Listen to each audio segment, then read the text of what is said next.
Welcome to The Explainer. All right, let's jump right in. Today we're tackling a topic that's often surrounded by some really strong opinions, halal slaughter. But we're going to cut through all that noise and look at what the science and the money actually tell us. So let's kick things off with a question that might just flip what you think you know about the meat industry. What if the most profitable way to produce meat actually gives you a lower quality product? This idea is really at the heart of this entire conversation. You've probably heard this a million times, right? The story is usually framed as modern slaughtering being humane while traditional methods are cruel. It's a really simple, powerful idea. But what if that simplicity is actually pretty misleading? The science tells a much more complex story. Okay, so for a minute, let's just park the slogans and the emotions. To really get to the bottom of this, we've got to follow the evidence. We're going to look at the animal's biology, the science of the meat itself, and the economics of the industry to see what's really driving things. All right, first up, the science. We're going to get into the nitty-gritty of what actually happens inside an animal's body during a proper halal slaughter. Understanding this is absolutely key to understanding the quality of the food that ends up on your plate. So what is it exactly? Well, the method is incredibly precise. We're talking about a razor-sharp blade, one single swift motion, and a cut that's specifically aimed at the major blood vessels in the neck. Every single part of this process is designed to trigger a very rapid and predictable response in the body. Now, take a look at how this all plays out. The cut causes this massive, almost instant drop in blood pressure to the brain, which leads to a very fast loss of consciousness. But here's the absolute game changer.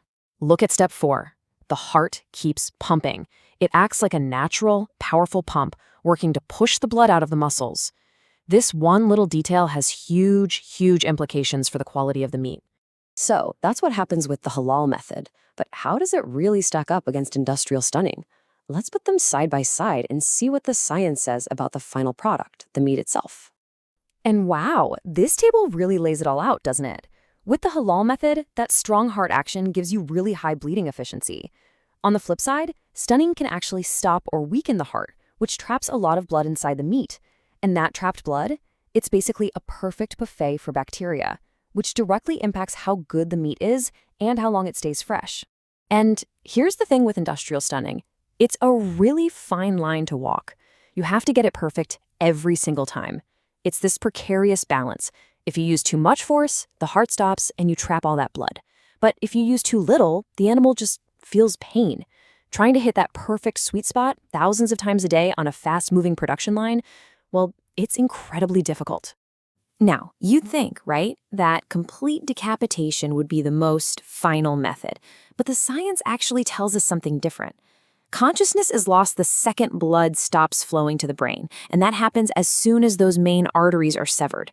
Taking the head off completely doesn't speed that part up for the animal.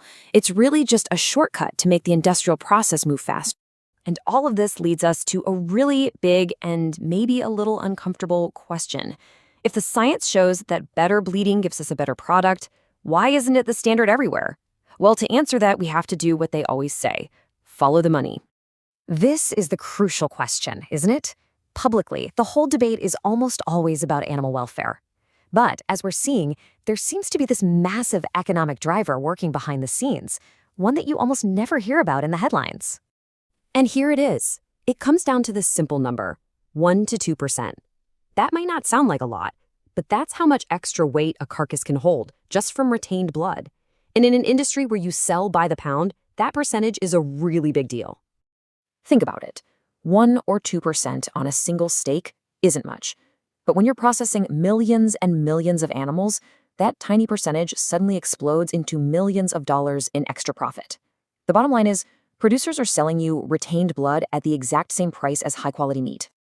This slide shows you the core reality of the business. Meat is sold by weight, period. It's not sold based on nutritional quality or how clean it is. This creates a direct financial motivation to make that number on the scale as high as possible, even if it means the products you buy has more blood and water in it. Okay, so we've covered the science and we've covered the economics, but what does all of this actually mean for you when you're at the grocery store trying to decide what to buy? Let's talk about the impact on the consumer.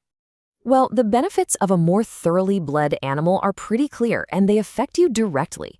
Because blood is a perfect environment for bacteria to thrive, less retained blood means you get cleaner meat. That lower bacterial count gives you better flavor, a better texture, and hey, it'll even last longer in your fridge. It's just a higher quality product, pretty much any way you measure it. So when you put it all together, this really fascinating picture starts to form.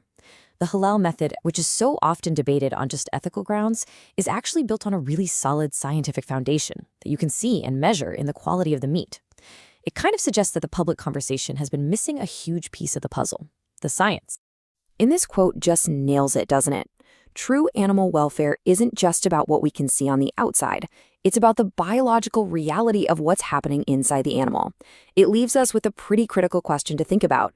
In our search for what looks humane, have we accidentally overlooked what is physiologically most effective and, in the end, actually better for us?